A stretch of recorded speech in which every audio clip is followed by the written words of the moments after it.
Welcome to Founders Future, a podcast powered by Closers.io, where we dive deep into the journeys of innovative entrepreneurs and explore the road ahead for them and their companies.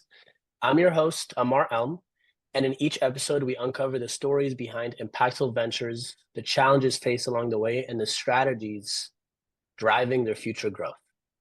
Today, we're thrilled to have Stephen Davis, founder and CEO of Renaissance Solutions, a leading firm in executive leadership and career coaching since 1997. With a background that includes significant experience as a technology consulting leadership coach at JP Morgan Chase, Stephen has empowered professionals across various industries, helping them secure roles at prestigious companies like Google, Microsoft, and Amazon. Today, we'll explore his journey from corporate coaching to founding Renaissance Solutions, the company's unique approach to career development, and its future in the evolving coaching industry. Welcome, my friend. Pleased to have you. Very nice to be here, Amar. Nice to meet you. You as well. Thank you so much for making the time. Let's dive right in. Given your background as a technology consulting leadership coach with JP Morgan, I'm curious, what specific problem in the career development space inspired you to start your company, Renaissance Solutions? I started my career as a technology recruiter, and I found myself filling all types of positions with many different companies, such as NBC, Universal, Microsoft, Google, Amazon, many other companies in biotech and pharmaceutical industries. And that was my founding business model for Renaissance Solutions. And one day I was trying to fill a position as a recruiter. I was trying to fill a job as a leadership coach for one of my clients. And I found quite a few qualified candidates to fill the position. One of them worked at JP Morgan Chase here in New York City, where I am. And I contacted her and set up a meeting, and she initially told me that she was not interested in leaving JP Morgan. And I tried to convince her to consider going on the interview because it was a Fortune 500 company, and I thought it would be a great opportunity for her career. And we just connected on many different levels. She respectfully declined to go on the interview and explained a number of reasons to me. And I just said, thank you very much. I respect your decision. And I went back to my office and I continued my work as a recruiter. One day she called me and she said that she was running a workshop at JP Morgan. She was a coach there, a leadership coach. And she was planning to work with about 200 people whose jobs were about to be eliminated. These 200 people were about to get notices that they're no longer needed at JP Morgan. And she said, Steve, you're a recruiter. I'm sure every one of these people are going to want to know how to work with recruiters when they receive this notification. Would you be willing to come down and speak during my workshop? I said, I cannot pay you, but it would mean a lot. And enticing offer. Yes, on many levels. And I didn't really think about it too long. I agreed immediately. I said, sure, I'd be happy to. Because I knew what it felt like to lose a job many times, especially early in my career. So I ended up, long story short, going down to the Wall Street area, went into a huge conference room, met with quite a lot of people who were notified that their positions were eliminated. And many of them were on a conference call from all over the US. And I spoke for about 45 minutes, just totally off the top of my head. I explained that sometimes in life, you've got to go back a step or two in order to go forward a step or two or more. And it doesn't have a reflection on you as a person. It's just business. And we had a great meeting.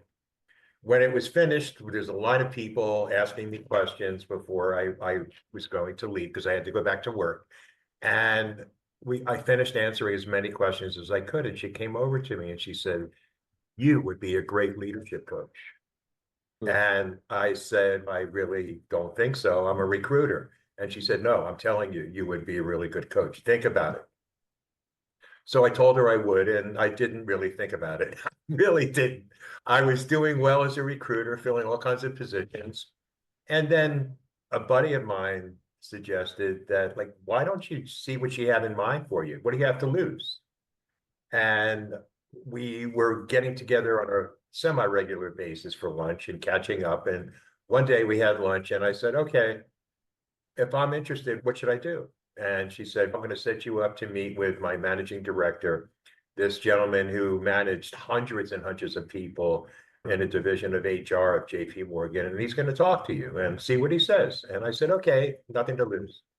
So I met with him in his office. He had a huge office, Amar, on Park Avenue. It was very large, and he was at one end of a conference table. I was in another end of the conference room table, and he asked me 3 questions. And within 10 minutes, he had offered me a job as a consultant to be a technology leadership for JP Morgan. He said, your office is down the hall. Can you start Monday? Because we're going to be having meetings scheduled with people who are going to be notified their positions are eliminated. I heard that you're very good at this. This is what we need you for. And I said, great. And my career took off after that. After building relationships and getting so much enjoyment from this personally and professionally, I started to branch out Renaissance Solutions to work with more Fortune 500 companies, working with Google and Amazon and Microsoft and many other firms, and coaching teams for hiring managers, for department heads, and also for HR leaders, and trying to improve people's work-home life balance and improve their performance reviews and make sure that companies received what they needed from their employees and that employees were happy doing their jobs. And that's how Renaissance Solution has evolved. That's amazing. That's amazing. And it's funny that it was serendipitous and it wasn't you going out there seeking to create the company. It was people saying, hey, Steven, like you're really good at this and we need help with doing this and that. And then obviously there's a huge demand for it.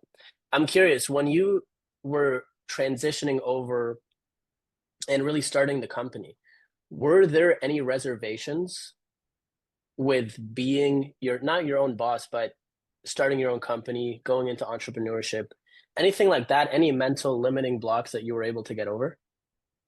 That's a very good question, Amar.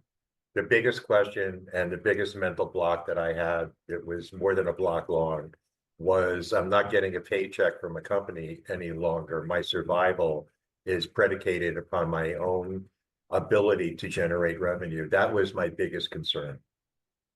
Plus, I'm an introvert living in an extrovert's body. I really enjoy being around people and learning from people that know more than I do and have different backgrounds that I have. So that was my second concern. Yeah. What is that? I don't know if you ever heard of the quote, something about a paycheck being the worst drug or something like that, or the most addictive drug, where it's like, hey, it's consistently on the first of every month or every 2 weeks or whatever, I get a paycheck. And that's one of the most addictive drugs out there. It's very difficult, especially if you spent your whole career to transition into something like that. That's something we talk a lot about because it's not easy. But especially when you have a skill set that you can help a lot of people, it can be extremely lucrative. So walk me through the business side of it. How does Renaissance Solutions generate revenue? Is it just individual coaching, corporate contracts, workshop services? What does that look like?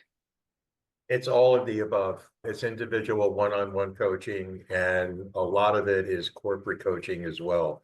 For example, with JP Morgan, they've asked me to visit a number of their locations and put together workshops and seminars, not just general, this is how you can improve your life workshops and seminars, but really getting into the weeds where I would meet with managers of lines of business and ask them, what expectations do you have from your teams that you're not receiving 100% of? And based on that feedback and those requirements, I schedule one-on-ones with members of the lines of business who report to managers who ultimately report to the managing director of a line of business.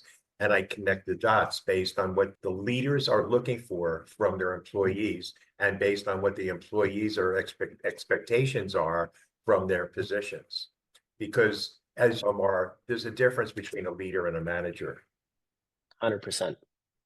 1000%. One just manages people, and then the other inspires growth from his employees for them to become truly their best self in whatever position they're in. And I think Precisely. that's very needed in today's society, especially with quiet quitting and all these different things becoming more popularized. Yep. You know what I'm talking about for sure. I'm curious though, because it sounds like you have a whole suite of different offerings. What do you personally love to do? Who do you love to work with in terms of companies or individuals? What does that look like? What I really love to do is working with companies and their individual employees, as well as one-on-one with individuals. However, the corporate side is what I'm really focused on and what drives me. Because even when I'm working with individuals outside of the corporate environment, they work for corporations or they used to work for Mm, corporations. So it's that cultural mindset that is very appealing to me. And going back to the difference between a leader and a manager, on the corporate side, there are certain qualities that people have innately, and there are certain qualities that people don't have innately and that can learn. mm, So a lot of the work that I do corporately is based on improving performance because a person's future, if they work for Goldman Sachs or Morgan Stanley or JP Morgan or Amazon, their future is determined by the reviews they receive from their managers on their yeah. performance.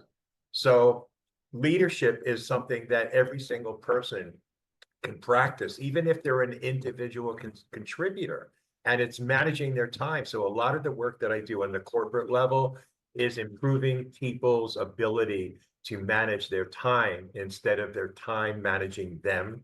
Also Oof. improving their influencing skills because anyone can influence anyone else as long as they understand the goal. And one of my favorite expressions, and I'm sure you've heard this, having a goal without having a plan is only a dream. So I always identify the goals from the corporate leadership side to the employee side, and then I put together a plan to accomplish the goals. So it's a matter of, as you said, it's empowering people. It's anyone can mentor someone. They don't need to be their manager. They can mentor them, they can coach them, and also having the ability to have a strong work and home life balance. If people tell me in HR all the time, yeah, we have people that are signing on to their email at 11 o'clock at night. That's not good. It's not good for the person's personal life.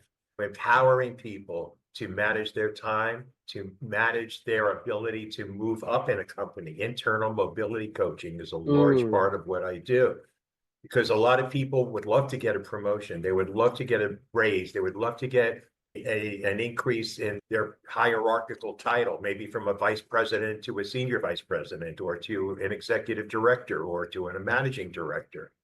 That's the work I love doing because you can't pay me enough money to make me happy as I am when someone says I received a promotion and they recognize me. It's a method for someone to be certified as being needed when someone gets a promotion. I love that. I love that. And I can sense the passion coming off you. You made me think of one of my favorite quotes by Brian Tracy. A failure to plan is a plan to fail. And that's just it in every aspect of life. And I can see how when you create that culture where regardless of where you are in the hierarchy of the organization, you can still be a mentor, you can still be a leader to the even if it's just somebody next to you or somebody above you in some aspect of life. People like working in those environments. And when they like working in those environments is going to produce higher performance, which is ultimately going to help the top line and the bottom line of the company. So it makes perfect sense. I'm curious though, from a business perspective, how do you generate clients? How do you generate leads? Two ways, word of mouth recommendations, and also doing marketing and trying to reach decision makers on the corporate level because it's very difficult to crack into the corporate coaching line of business. Yeah, If someone, a director of HR needs a coach, they usually have a list of people that they work with and oh, I'm going to call this person and they just do it automatically. So that's the challenge. That's how I get new corporate clients and also by recommendations and referrals. yeah. What does the sales process look like? Is it a multi-step sales process, a one-call close? What does that typically look like? It's certainly not a one-call close. With individuals who are seeking executive coaching and career development, it's usually a 2 to 5 call close. Because people are very careful about spending money and working with someone. I'm sure you know that they don't know. I've got Yeah, really good reviews on LinkedIn, and my website has really good reviews. They're all legit. It's not a one call close for sure. yeah, So I'm in it for the long haul. I don't pressure people. The more exposure that I have on the corporate side, that helps me to break through that barrier of, okay, we have 5 coaches. Why should we work with you? That's really what requires to break into the corporate leadership coaching business. for sure. And you build up a book of business that way too, where the pipeline is consistently full and you can always follow up. And I'm sure you've heard this a million times, the fortunes and the follow-ups, regardless of any business that you're in. That's so 100%. true. So Yeah. walk me through from a team standpoint, because I can imagine just you have a certain capacity, right? You can only take on so many clients. What does Renaissance Solutions organizational structure look like? Do you have coaches underneath you? What does that look like? I have coaches that I hire on the contract basis. I essentially run the business and decide whom to delegate coaching business to. And it varies from corporate coaching business to individual people who need help with their resumes or their LinkedIn's or interview coaching, which, by the Yep. way, is the #1 coaching service that I'm hired for, just doing interview coaching. So I have Okay. some great coaches that I worked with at JP Morgan for more than 20 years. And we all work together as a team because I'm still doing a lot of work for JP Morgan in one of their global programs, coaching people in India and Singapore and Switzerland and Hong Kong and the UK and South America. So I've worked with these people for so many years. I trust them. And that's the structure of the company. Amazing. Amazing. I can imagine the contract makes it a little bit better when it comes to the overhead, where, hey, you only come in if I need you kind of thing. It's not Yes, consistent retainer, helps you a little bit better. exactly. Going back to the marketing, you mentioned you do some sort of marketing. Is that like Meta ads? Is that like Google? What does that look like? It's it's LinkedIn. Yeah, that's where your Meta, target customer is. yeah. After Microsoft bought LinkedIn, they released some new metrics. And according to Microsoft, LinkedIn has 1 billion members on their platform, which is mind-boggling. And again, according to their numbers, every day they claim there's 135 million people live on the platform every single day. That's where my target audience lives. Amazing. Yeah, and that makes perfect Google, sense. yeah, sorry to interrupt, but Google, Meta, I'm sure they're effective. I've tried them. They haven't worked for me really well. We all have an image. Amar, my image is not Google. It's not my image. I love Google. I'm coaching people who work at Google, but we have one chance to make a first impression. And my preference is that impression is communicated through the LinkedIn platform. Yeah, and that makes perfect sense. When you study marketing, any marketing book is like, hey, define your ideal customer. Where does that customer congregate? And today online, via these platforms, we're so blessed with the ability to get our faces and our names in front of people that are exactly the type of people that we want to work with. So it makes Again, perfect sense. I'm glad you I'm say that. Just to add, sorry to interrupt. No, you're good. I do use YouTube, which is owned by Google, because I think YouTube is really a great opportunity to share what we're doing, a video connection with people as opposed to just a posting on a platform. 100%. And just super quick, I love that you brought that up because YouTube, there's something, the idea of a flywheel effect in a business, and YouTube does create that flywheel. Somebody who sees a LinkedIn post or 2, 3, 4, 5, 10 LinkedIn posts, and then goes on YouTube and then watches a 5-minute video or watches a 30-minute video, and then books a call with you, that person is a much hotter lead than somebody who didn't consume that content. And they have more of a 100%. feel for you. Yep, I love that. exactly. Yeah. Looking into the future, what would you say are some of your top priorities going into 2025 over the next 12 months that you want to accomplish in your business? Great question again. First priority is scaling out corporate leadership coaching business. Second priority, which is associated with that, is I was found by a company out of Norway who presented me with an opportunity to do AI coaching. They have Mm, created a platform that is currently being utilized by Fortune 500 companies globally to do coaching using artificial intelligence, where someone could be sitting at their desktop at IBM in a team of, say, 500 people, and they hired PhDs to create the content, and the technology deliverables are customized to each individual person when they sign wow. in. What's on your mind today, Steve? Today, I have a meeting with my manager. I'm not sure how to conduct it. So the reaction would be, Steve, these are the areas I think you should focus on. What are you worried about? What are your concerns? So it's an interactive coaching session that's tailored to each individual person's responsibilities and personality. And I'm super excited about that. That sounds super exciting. We're living through a revolution right now with AI. Anybody who's not using it is going to get left behind. And it sounds like that tool specifically will help streamline the fulfillment process. And if that is not the bottleneck, then it's just a matter of bringing in as many people at the top of the funnel, leads, sales, etc., and then fulfillment is taken care of. I love that. That's Exactly. amazing. I'm glad you appreciate it because it really doesn't conflict with my coaching business in any way. It's completely different and it's instantaneous as opposed to the coaching, which is an ongoing process of connecting with people on a daily or bi-weekly basis to make sure that they're doing what they should be doing to achieve their goals. And the AI coaching gets really down into the weeds because people, almost every single person at a company has an opportunity to work with a mentor internally.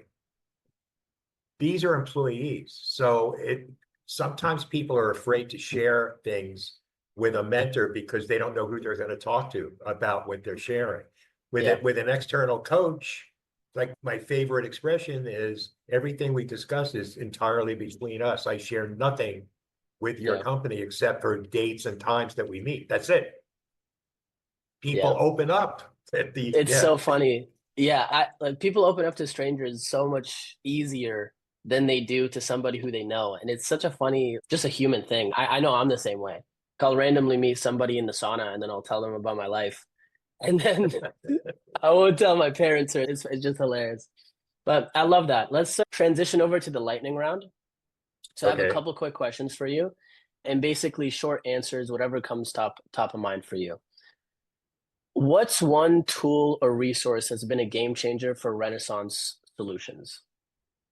Emotional intelligence. Oof. Yeah, that just right off the top of my head, Amar. There is a gentleman who was one of the pioneers in EQ, and his name is Daniel Goleman, Goleman. He has written tons of books. He has got so many articles on the internet about emotional intelligence. That was a life changer for me personally and professionally, because the first two pillars, and Daniel Goleman talks about this, first two pillars of EQ, number one, self-awareness. Number two, Mm, awareness of others. So when someone's going through an interview, for example, they prepare by saying, I have to sell myself. No, you don't. They prepare by saying, oh, I have to answer questions, wait for the next question, and then answer that question. No, that's not what it's about. Be understanding of what the interviewer wants to hear. Recognize the fact that they're preparing for you as much as you're preparing for them. yeah. And they're also selling the company to you. Yes, It's not, yes. you're not just selling yourself to the company. They're also, because obviously Founders Future, we deal with thousands of business owners, especially at closers.io. They want good employees. And if they can find that and you can stand out in some way, shape, or form, they want to sell you on working for them. So I love that. And I wrote down Daniel Goldman. Goldman or Goldman? There's no D. It's Goleman, Goldman. Goleman. Yes, Okay. yes. I'm I'm going glad to check him out. you made a note. Yeah, I think you really like what he says. He's just very Awesome. impressive. He's brilliant. Yes. Appreciate that. Yeah, sure. Now, last question. What's the best piece of advice you've received or you would give someone about scaling a coaching business? The best advice about scaling a coaching business, taking one step at a time, turning a lead into a prospect, working on the prospect and making a connection with the prospect so the prospect can transform into a customer. It's a process. Coaching and getting corporate companies to contract with a coach like myself and Renaissance Solutions, it's not going to happen with one phone call or two emails or three Zoom calls. It's a process. People work with people that they trust and they believe in, and trust needs to be earned. That's how I was raised.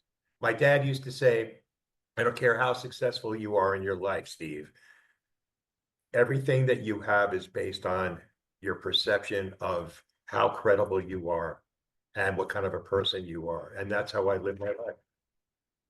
I love that. That's a beautiful place to wrap it up. So that wraps up another inspiring episode of Founders Future. I want to thank Stephen for sharing his remarkable journey and insights with us today. To our listeners, if you enjoyed this episode, don't forget to subscribe to Founder Future wherever you listen to your favorite podcast. You can also find more resources and insights at closers.io, where we're dedicated to helping businesses accelerate their growth through trained appointment setters and world-class sales systems. Until then, keep climbing, and we'll see you on the next one.